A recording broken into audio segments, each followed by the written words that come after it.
let's get started with our forms. So as you see here on the paper, I have already drawn out 5 shapes.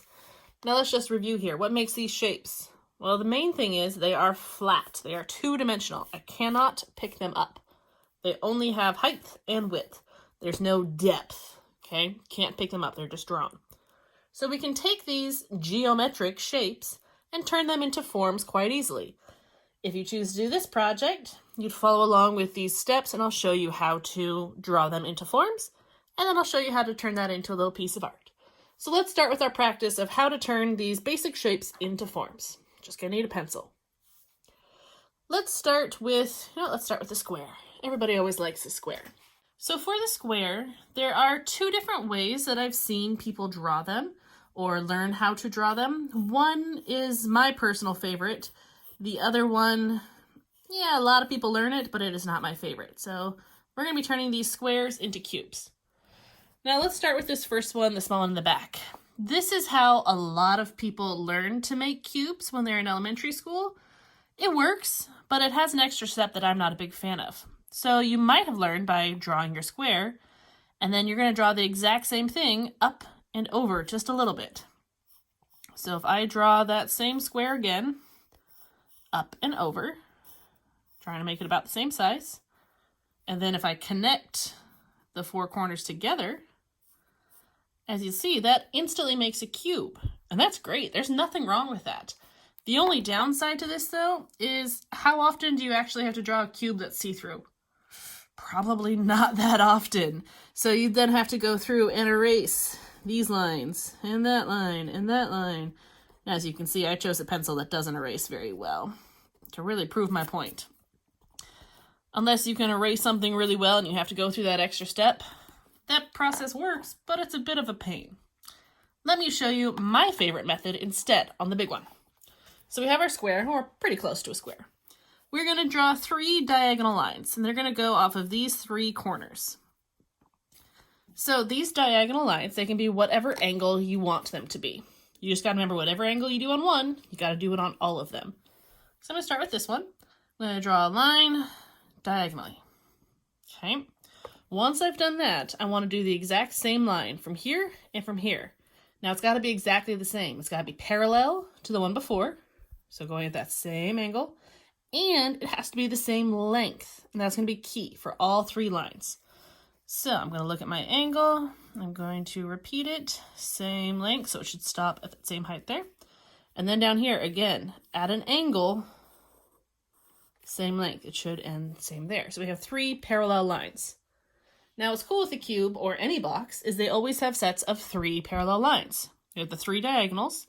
We're going to need 3 horizontals. 1, 2, we'll need a horizontal line here, so straight across. So these 3 lines are parallel. Then we also need 3 vertical lines. 1, 2, and 3. So straight up and down. Make sure you really get that straight up. And there you go. You got a box. As long as you make sure that your lines are parallel, that is key for this. One mistake I see a lot of people do when they're first learning how to draw boxes is they'll do the 2 lines at the top at the angle, but then the one at the bottom will go straight. You see how that one does not work? Because of that line right there. If you would have done it, or they would have done it, up at an angle, then it would have worked. So you always got to have sets of 3 parallel lines. Now let's also take this a step further and talk about shading. So if I was to shade this cube, I got to first figure out what direction is my light coming from. Let's say our light is going to be coming down at an angle from here. So that means this side, I'm probably going to make it the brightest side, so I'm going to leave that white. This side, it's still getting a bit of light, but it's not quite as much. So I'm going to make that a light gray. So using the side of my pencil, shading. This side over here would be farthest away from the light, so this side would be darkest. So I'm going to make it a dark gray. Again, side of my pencil, so that way I don't see those pencil lines.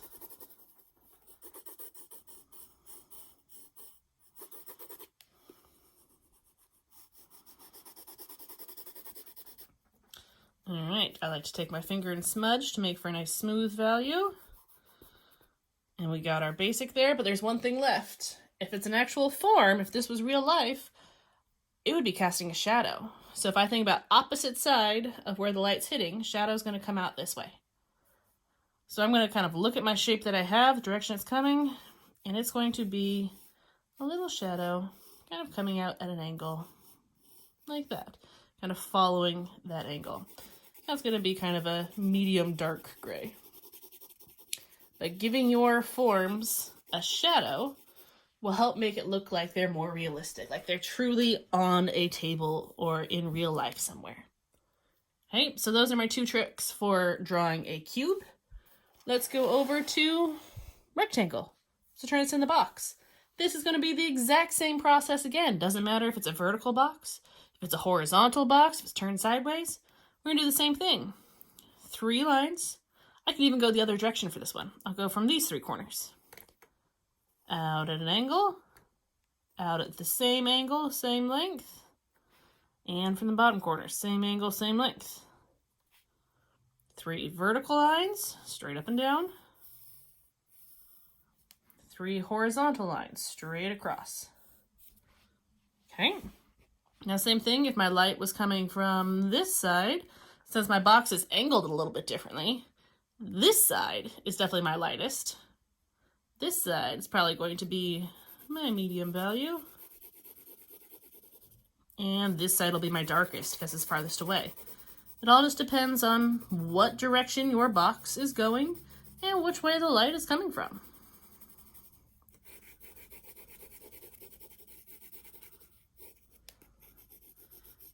If I wanted to be really precise for this, I would probably make this side here more of a medium gray and this side a very light gray. Because if the light is hitting this, it's going to hit that far side that we can't see. It's not really hitting the top as much, only a little bit. And from here, shadow again is going to be opposite. So it's going to come out this way and probably be a bit like that.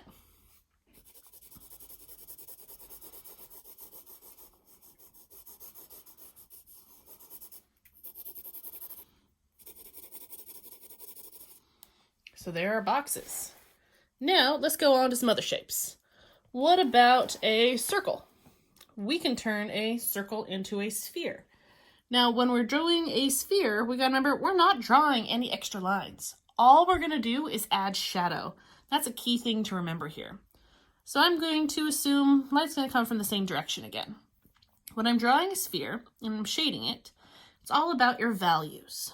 So the side that has the light, that is going to be my lightest area. So I'm going to draw a little very, very light circle there because I'm going to use these lines to help me out. Then as it gets farther away, it's going to be a little bit darker. A little bit darker. And then we see like this crescent shape on the farthest side, opposite of the light. That's going to be the darkest.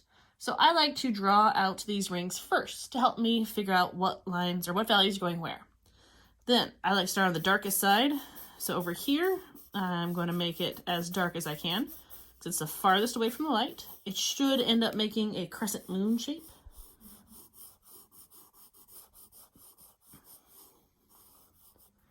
Okay, then the next one in, I want to go a little bit lighter. Notice my pencil is curving with the circle. I'm not coloring straight up and down. I'm coloring by curving with a circle. That is a really great trick as an artist. If you follow the curves of your form, it's going to help it look like a more realistic form. If I was shading it just straight up and down or straight side to side, it's not going to look like a form as well. So make sure you're really curving along with your shape. All right, so we got kind of a medium gray. This one I want to get as light as I can. Now my pencil does not like to get very light, so I'm just barely touching it, following that curve of the circle, and I'm gonna smudge this one a lot with my finger to try to blend them together. There we go. Now I want to smudge. Smudge, smudge, smudge, smudge, smudge. There we go, got me a light value. Now at this point I would want to erase that smallest circle because this spot should stay nice and crisp white. There we go. Now, that's the basics for it, but right now it doesn't look very realistic because I have stripes. we need to try to blend these stripes together so it's a smooth transition from dark to light. So think about your value scales. Here is going dark, and then it's going to slowly get into that color or value, and that one's going to slowly get into that one. So I'm going to blend it out more like that. So in between the dark and the medium gray, I'm going to try to blend those two. That looks better. I'm going to leave this bottom side in the stripe so you can really see. Up here, I want to blend a value suppressing, not quite as hard as here, but definitely harder than here. Blending that on the edge a little bit. Again, it's all just about how hard you press your pencil. It's that simple. There we go. Now I'll use my finger and blend. See how that half of the circle or sphere ended up much, much better than this one? We want to avoid the stripes. Spheres are one of the harder ones to shade because you do have to blend them so much more. I'll finish this here. Use my finger to smudge. There we go. And then lastly, again, shadow. I'm thinking opposite sides, so it's going to come out over here. And it's just going to be a bit of an oval coming out from it because it's distorted because of the light. Now this is usually a pretty dark value for the shadow. There we go. Make sure that far edge is as dark as you possibly can. That's the farthest away from the light. Nice. Now, circles can also be turned into cylinders, right? Now with this one, I want to show you a little example first. So I have this can of silly string. It is a cylinder, right? It's a circle on one side, a tube, circle on the other. So I wanted to use a visual because cylinders are a little different. If we looked at a cylinder, the only time we're going to see this end as a perfect circle is if we were looking straight at it. See, if we're looking straight at it, you can't even tell that it's a cylinder right now, right? If we ever see any of the side, this circle is turning itself into an oval as it turns farther and farther away. See how that's going more of an oval? Just looking at that little spot. As we see more of this side, that's going to be key for this. So let me show you how to draw a cylinder. I'm just going to do a little one. I'm going to start with an oval. So it's a vertical oval. There. We're going to go 2 horizontal lines. So straight lines parallel with each other, same length. Now, the key here is when I'm looking at an actual cylinder, notice this side, it's curved too. It's the exact same curve as we see right here. So do not draw a straight line here. Draw a curve. So I'm going to do the exact same curve as we see here. I like to kind of take my finger and sync them up together until I got a nice shape. Then I'll put it in. See how we got that curve there? That's going to be key for the cylinder.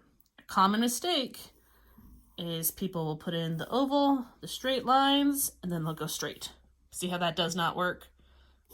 Make sure you put a curve. Now if we think shadows for this one, since this curve, the tube part of the cylinder is rounded just like a sphere, we kind of shade it similarly. The bottom will be the darkest, and then as it comes up the side, it's going to get lighter and lighter and lighter, and the very top is a nice bright white. See how that gives that illusion of the curve? Now, depending on what side your light is coming from, you fill in the ends with a solid value. So if my light was still coming from this way, that means it's far away from the light. So I want to fill this in pretty dark. See how that tube worked out there? Our shadow would come out this way. We just see a little blob kind of below. I didn't leave myself enough space for a shadow. Okay, so there's the cylinder.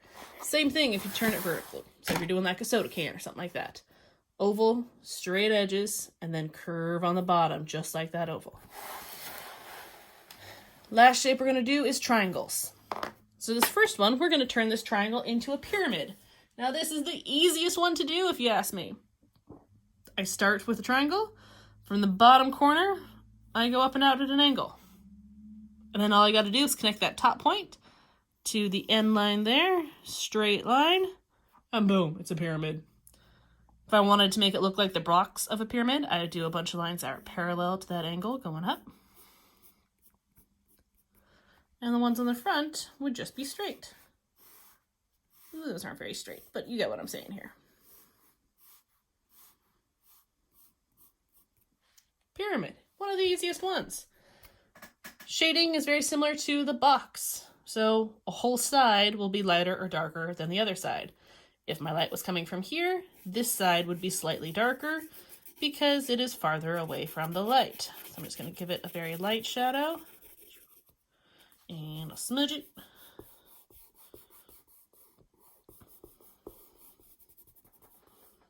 This side, the light's hitting it perfectly, so it's going to stay bright.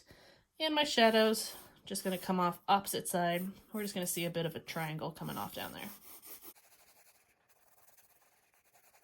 Here we go. Pyramid's an easy one. Last thing to do with the triangle is, what about a cone? A cone is triangular shape, but it's circular at the bottom. So this one mostly comes down to shading. Just like our cylinder, a cone has a circle on the bottom, but we don't see it as a perfect circle unless we're viewing it straight from the bottom. So instead of a straight line across, this one has a curve. Think about it. If this was another oval, if we could see through it, we would see it back there. So we want that curve for the cylinder. For shading of the cylinder, we think of it similarly to the sphere because we got a rounded edge. If light's coming this way, I know this edge over here is going to be darkest. This edge is going to be lightest. I'm going to draw myself some light wedges. These are my values. So I'm going to have my darkest, medium, light, white.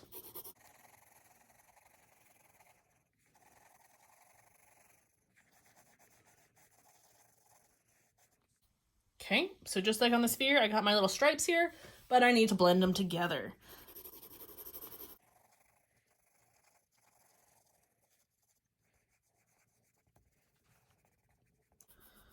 Now, key thing you got to remember with the cone is that this whole edge is getting light hit on it. So even up at the very, very top, I should see a little bit of white. And as it comes farther down, it gets a bit whiter.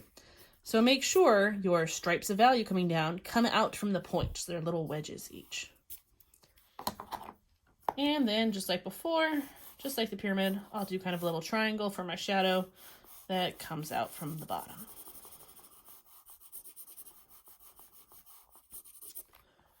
And there you have it. All different shapes turned into forms. Really think about your angles for the shadows, and remember to blend your values together. If you wanted to draw your forms for your project this week, you're not just going to do our practice ones like we just did before. You want to actually make a piece of art. So you want these forms to all look like they're in the same place together. So the first thing I want to do is give myself a light line. This is going to be our table line. Now, you can choose to do actual objects, like maybe you choose a soda for the cylinder. Maybe you choose a box for an actual box, and you make it look like those objects. Or you can just draw it up yourself. I do not care. You must include at least 3 different forms, though. So if I was just to do a still life of my forms, I would lightly sketch in my design first. Maybe I want to have a large cone over here. And I have that rounded edge. Then I want it to look like they're all on a table together. So maybe I overlap a little bit. Maybe I'll put a box coming out over here. Maybe he's only going to be that wide. And I'll do a circle to turn into a sphere down here. So see how I lightly placed my objects first. Then I would want to go in and actually draw all the lines and make sure they're nice and straight. Use a ruler or a straight edge, get my angles just right, and go from there. So I'd get my box to actually have some angles, but it's disappearing behind this cone, so I wouldn't see all of it. Cone's already got that. Circle is just going to be a shading. Then you got to decide what direction is your light coming from, because you do have to shade this. I think for this one, I'll make my light coming, I think I'm going to have my light coming in from over here. So I like to just take a second and mark my darkest sides first, just so I remember. So if that light's coming that way, that's dark. This side will be my darkest of my box, and this side will be my darkest of my cone. Then I would go in and do my full shading. Okay, so you're trying to make a nice composition. This is what's called a still life. A still life means you're taking things that are still. They are not alive, and you're drawing them. Whether you make it up yourself with just some basic forms like I did, or you take actual objects, it's still a still life. You want it to fill your page nicely. Notice how they're nice and big. They take up the space. I think it'd be nice if I maybe added one more thing over here. You have a line of where they're sitting, and you have that shadow. So you're going to have to do lots of values, lots of blending to finish up the entire composition. I'm really looking for you to have the nice smooth values from dark to light, adding in those shadows, and drawing the forms correctly. Remember, you have to include at least 3 different forms. I wanted to show you as I got shading into mine some more. It is not done yet.